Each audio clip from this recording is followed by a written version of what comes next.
ನಮಸ್ಕಾರ. ಇಂದು ಕರ್ನಾಟಕ ಕಾರ್ಮಿಕ ಕಲ್ಯಾಣ ಮಂಡಳಿ, ಕರ್ನಾಟಕ ಲೇಬರ್ ವೆಲ್ಫೇರ್ ಬೋರ್ಡ್ ಅಂತ ಹೇಳ್ತಾರೆ.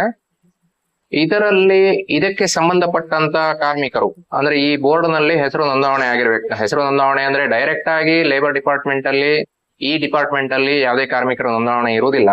ವರ್ಕ್ ಮಾಡ್ತಾ ಇದ್ದೀರಿ, ಕೆಲಸ ಮಾಡ್ತಾ ಇದ್ದೀರಿ, ಯಾವ ಸ್ಥಳದಲ್ಲಿ ಮಾಡ್ತಿದ್ದೀರಿ, ಅಲ್ಲಿಯ ಆ ಸಂಸ್ಥೆಯವರು ಈ ಡಿಪಾರ್ಟ್ಮೆಂಟ್ ನಲ್ಲಿ ಕಾರ್ಮಿಕ ಕಲ್ಯಾಣ ಮಂಡಳಿಯಲ್ಲಿ ನೋಂದಾವಣೆ ಆಗಿದ್ದಲ್ಲಿ ನಿಮಗೆ ಅಂದ್ರೆ ನಿಮ್ಮ ಫ್ಯಾಮಿಲಿ, ನಿಮ್ಮ ಮಕ್ಕಳಿಗೆ ಸ್ಕಾಲರ್ಶಿಪ್ ನ ಅಪ್ಲೈ ಮಾಡ್ಲಿಕ್ಕೆ ಅವಕಾಶ ಇರ್ತದೆ. ಉದಾಹರಣೆಗೆ ಒಂದು ಆಸ್ಪತ್ರೆ, ಒಂದು ಹೋಟೆಲ್, ಕಲ್ಯಾಣ ಮಂಟಪ, ಗೇರು ಬೀಜ ಫ್ಯಾಕ್ಟರಿ, ಹಂಚಿನ ಫ್ಯಾಕ್ಟರಿ ಅಥವಾ ಬೇರೆ ಬೇರೆ ವಿಧದ ಫ್ಯಾಕ್ಟರಿಗಳಿವೆ. ಕೆಮಿಕಲ್ ಫ್ಯಾಕ್ಟರಿ ಇರಬಹುದು, ಅಕ್ಕಿ ಮಿಲ್ ಇರಬಹುದು. ಯಾವುದೇ ಈ ತರಹದ ಇಂಡಸ್ಟ್ರಿಗಳು ಅಂದ್ರೆ ವ್ಯಾವಹಾರಿಕ ಸ್ಥಳಗಳು ಕರ್ನಾಟಕ ಲೇಬರ್ ವೆಲ್ಫೇರ್ ಮಂಡಳಿಯಲ್ಲಿ ನೋಂದಾವಣೆ ಆಗಿದ್ದಲ್ಲಿ, ಅಂದ್ರೆ ಕರ್ನಾಟಕ ಕಾರ್ಮಿಕ ಕಲ್ಯಾಣ ಮಂಡಳಿಯಲ್ಲಿ ನೋಂದಾವಣೆ ಆಗಿದ್ದಲ್ಲಿ ನಿಮ್ಮ ಮಕ್ಕಳಿಗೆ ಸ್ಕಾಲರ್ಶಿಪ್ ಅಪ್ಲೈ ಮಾಡ್ಲಿಕ್ಕೆ ಅವಕಾಶ ಇರ್ತದೆ. ಒಂದು ಮಗುವಿಗೆ ಮಾತ್ರ ಇದರಲ್ಲಿ ಅವಕಾಶ ಇರುವುದು. ಒಂದು ಫ್ಯಾಮಿಲಿಯಲ್ಲಿ ಈಗ ಈ 2 ಮಕ್ಕಳು ಇರ್ಬೋದು, 2 ಮಕ್ಕಳಿಗೆ ಸ್ಕಾಲರ್ಶಿಪ್ ಕೊಡ್ತಾರೆ ಕೇಳಿದ್ರೆ ಇಲ್ಲ, ಒಂದು ಮಗುವಿಗೆ ಮಾತ್ರ ಸ್ಕಾಲರ್ಶಿಪ್ ಅವಕಾಶ ಇರ್ತದೆ. 8ನೇ ತರಗತಿ ಮತ್ತು ಅದಕ್ಕೂ ಮೇಲ್ಪಟ್ಟು ವಿದ್ಯಾಭ್ಯಾಸ ಮಾಡ್ತಾ ಇರುವಂತ ಮಕ್ಕಳಿಗೆ ಮಾತ್ರ ಇದರಲ್ಲಿ ಅವಕಾಶ ಇರ್ತದೆ. ಇದರ ಕಂಡೀಷನ್ ಏನ್ ಕೇಳಿದ್ರೆ ಮಗುವಿಗೆ 50% ಮೇಲ್ಪಟ್ಟು ಮಾರ್ಕ್ ಬಂದಿರಬೇಕು ಹಿಂದಿನ ತರಗತಿಯಲ್ಲಿ. ಈಗ 9ನೇ ತರಗತಿ ಓದ್ತಾ ಇದ್ದಾನೆ, 8ನೇ ತರಗತಿ ಕೊನೆಯ ಪರೀಕ್ಷೆಯಲ್ಲಿ 50% ಗಿಂತ ಮಾರ್ಕ್ ಹೆಚ್ಚಿಗೆ ತೆಗೆದಿರಬೇಕು. ಇದರಲ್ಲಿ ಸಣ್ಣ ಪುಟ್ಟ ವ್ಯತ್ಯಾಸಗಳು ಇವೆ. ಅಂದ್ರೆ ಸಾಮಾನ್ಯವಾಗಿ SC ST ವರ್ಗದ ಮಕ್ಕಳಿಗೆ 45% ಮಾರ್ಕ್ ತೆಗೆದ್ರು ಸಾಕು, ಪಾಸ್ ಆಗಿದ್ರಂತಾರೆ, ಅವರಿಗೆ ಸ್ಕಾಲರ್ಶಿಪ್ ಅಪ್ಲೈಗೆ ಅವಕಾಶ ಇರ್ತದೆ. ಸೊ ಈ ಸ್ಕಾಲರ್ಶಿಪ್ ಅಮೌಂಟ್ ಹಾಗೆ ಸಾಮಾನ್ಯ 6,000ದಿಂದ ಶುರು ಆಗ್ತದೆ. ಮತ್ತೆ ಮೇಲ್ಪಟ್ಟು ಎಜುಕೇಶನ್ ಹೋದಾಗೆ ಜಾಸ್ತಿ ಹಣಕಾಸಿನ ಸಹಾಯ ಇರುತ್ತದೆ ಮಕ್ಕಳಿಗೆ. ಮತ್ತೆ ಈ ಸ್ಕಾಲರ್ಶಿಪ್ ಅಪ್ಲೈ ಮಾಡ್ಲಿಕ್ಕೆ ಮಗುವಿನ ತಂದೆ ಅಥವಾ ತಾಯಿ ಯಾರೋ ಒಬ್ರು ಈಗ ನೌಕರಿಗೆ ಹೋಗ್ತಾ ಇರ್ತಾರೆ, ಫ್ಯಾಕ್ಟರಿ ಯಾವುದಕ್ಕೋ ಕೆಲ್ಸಕ್ಕೆ ಹೋಗ್ತಾ ಇರ್ತಾರೆ, ಅವರ ಸಂಬಳದ ಚೀಟಿ, ಸ್ಯಾಲರಿ ಸ್ಲಿಪ್. ಅಂದ್ರೆ ಈ ತಿಂಗಳು ಈಗ ಅವರಿಗೆ ಅಪ್ಲಿಕೇಶನ್ ಹಾಕುದಾದ್ರೆ, ಈಗ ಜುಲೈ ತಿಂಗಳಲ್ಲಿ ಅಪ್ಲಿಕೇಶನ್ ಹಾಕ್ಲಿಕ್ಕೆ ನಮ್ಮ ಕೌಂಟ್ರಿಗೆ ಬಂದರಂತಂದ್ರೆ ನಾವು ಜೂನ್ ತಿಂಗಳ ಸ್ಯಾಲರಿ ಸ್ಲಿಪ್ ಅನ್ನ ಕೇಳ್ತೇವೆ. ಯಾಕಂದ್ರೆ ಅತಿ ಹಿಂದಿನ ಸ್ಯಾಲರಿ ಸ್ಲಿಪ್ ಕೊಟ್ಟರು ಕೂಡ ಡಿಪಾರ್ಟ್ಮೆಂಟ್ ನ ಕಾನೂನಿನ ಪ್ರಕಾರ ಅವರಿಗೆ ಪಾಸ್ ಮಾಡ್ಲಿಕ್ಕೂ ಕಷ್ಟ ಆಗ್ತದೆ. ಇನ್ನು ಕೆಲವು ಕಡೆ ಇಲ್ಲ ನಾವು ಫ್ಯಾಕ್ಟರಿಯಲ್ಲಿ ವರ್ಕ್ ಮಾಡ್ತಿದ್ವಿ, ನಮ್ದು ID ಕಾರ್ಡ್ ಇದೆ, ಅದನ್ನ ಹಾಕಿ ಅಪ್ಲಿಕೇಶನ್ ಹಾಕಿ ಅಂತಂದ್ರೆ ಅಪ್ಲಿಕೇಶನ್ ಹಾಕಬಹುದು.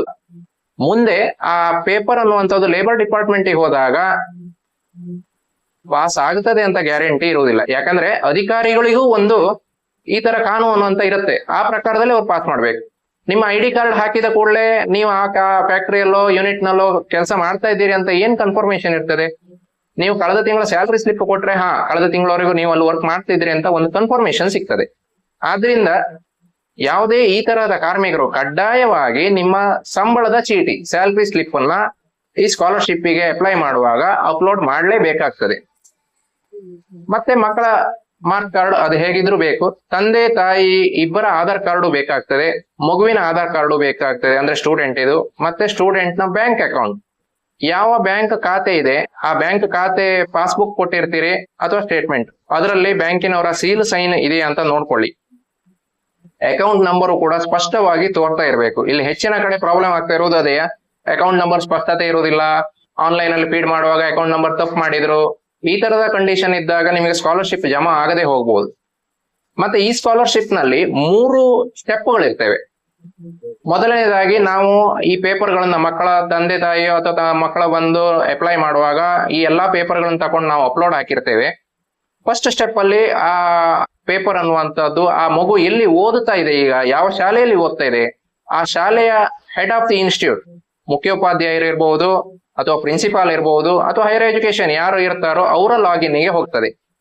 ಅವರ ಲಾಗಿನ್ ಅಲ್ಲಿ ಅವರು ಅದನ್ನ ಆಥರೈಸೇಷನ್ ಅಂದ್ರೆ ಅಪ್ರೂವ್ ಮಾಡಿದಾಗ, ಅಪ್ರೂವ್ ಆದ ಮೇಲೆ ನೆಕ್ಸ್ಟ್ ಸ್ಟೆಪ್ ಅಲ್ಲಿ ಮಗುವಿನ ತಂದೆ ತಾಯಿ ಯಾವ ಕಡೆ ಕೆಲಸ ಮಾಡ್ತಾ ಇದ್ದಾರೋ ಆ ಫ್ಯಾಕ್ಟರಿ ಅಥವಾ ಯೂನಿಟ್ ನ ಹೆಡ್ ಆಫ್ ದಿ ಡಿಪಾರ್ಟ್ಮೆಂಟ್ ಗೆ ತಲುಪ್ತದೆ. ಅಲ್ಲಿ ಅವರು ಕೂಡ ಹೌದು ನಮ್ಮಲ್ಲಿ ಅವರು ಕೆಲಸ ಮಾಡ್ತಾ ಇರೋದು ಹೌದು, ಆ ಮಗುವಿಗೆ ಸ್ಕಾಲರ್ಶಿಪ್ ಕೊಡಬಹುದು ಅಂತ ಹೇಳಿ ಅವರು ಅಪ್ರೂವಲ್ ಕೊಟ್ಟಾಗ ಅದರ ನೆಕ್ಸ್ಟ್ ಸ್ಟೆಪ್ ಮತ್ತೆ ಅದು ಲೇಬರ್ ಡಿಪಾರ್ಟ್ಮೆಂಟ್ ಗೆ ತಲುಪ್ತದೆ.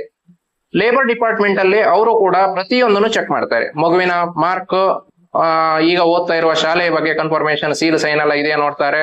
ಅದರ ನಂತರ ಈ ಫ್ಯಾಕ್ಟರಿ ವರ್ಕರ್ಸ್ ಎಲ್ಲ ಕರೆಕ್ಟ್ ಎಂಟ್ರಿ ಮಾಡಿದಾರ ಅಂತ ನೋಡ್ತಾರೆ. ಇದೆಲ್ಲ ನೋಡ್ಕೊಂಡು ಸ್ಕಾಲರ್ಶಿಪ್ ಸ್ಯಾಂಕ್ಷನ್ ಆಗ್ತದೆ. ಇದು ಯಾವುದೇ ಒಂದು ಹಂತದಲ್ಲಿಯೂ ಕೂಡ ರಿಜೆಕ್ಟ್ ಆದ್ರೆ, ಅಂದ್ರೆ ತಪ್ಪಾಗಿ ನೋಂದಾವಣೆ ಆಗಿದೆ ಹಾಗಾಗಿ ರಿಜೆಕ್ಟ್ ಆದ್ರೆ ಪುನಃ ಫಸ್ಟ್ ಆಗಿ ಲಾಗಿನ್ ಬರ್ತದೆ. ಸ್ಟೂಡೆಂಟ್ ಲಾಗಿನ್ ಅಲ್ಲಿ ಪುನಃ ತಿದ್ದುಪಡಿ ಮಾಡಿ ಹಾಕ್ಲಿಕ್ಕೆ ಅವಕಾಶ ಇರ್ತದೆ. ಆದ್ರಿಂದ ಜನ ಈ ಅಪ್ಲಿಕೇಶನ್ ಅನ್ನ ಹಾಕುವಾಗ ಆದಷ್ಟು ಬೇಗನೆ ಹಾಕಿ.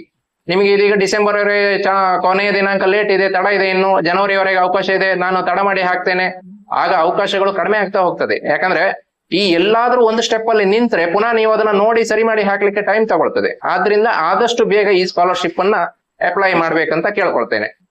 ಈ ಮೊದಲ ಹೇಳಿದಾಗೆ ಆಸ್ಪತ್ರೆಗಳು, ಫ್ಯಾಕ್ಟರಿಗಳು, ಮತ್ತೆ ಕಲ್ಯಾಣ ಮಂಟಪ, ಹೋಟೆಲ್ಗಳಲ್ಲಿ, ಈ ಬೇರೆ ಬೇರೆ ಸಂಸ್ಥೆಗಳಲ್ಲಿ, ಈ ಬಿಗ್ ಬಜಾರ್ ಹಾಗಿನ ಬೇರೆ ಬೇರೆ ಶೋರೂಮ್ಗಳಲ್ಲೂ ಕೂಡ, ಯಾವ್ದು ಮಾಲ್ಗಳಿವೆ, ಅಲ್ಲೂ ಕೂಡ ನಿಮಗೆ ESI PF ಎಲ್ಲ ಇರುವಂತವ್ರು ವರ್ಕ್ ಮಾಡ್ತಾ ಇರ್ತೀರಾ, ನಿಮ್ಮ ಮಕ್ಕಳಿಗೆ ಈ ಸ್ಕಾಲರ್ಶಿಪ್ ಅನ್ನ ಹಾಕ್ಲಿಕ್ಕೆ ಅವಕಾಶ ಇರ್ತದೆ. ಬಿಗ್ ಬಜಾರ್ ಅಂತಲ್ಲ, ಯಾವುದೇ ಮಾಲ್ಗಳಲ್ಲಿ ಅಲ್ಲಿ ESI PF ಎಲ್ಲ ವ್ಯವಸ್ಥೆ ಇರ್ತದೆ, ಅವರು ಕೂಡ ಎಂಟ್ರಿ ಮಾಡಿರ್ತಾರೆ.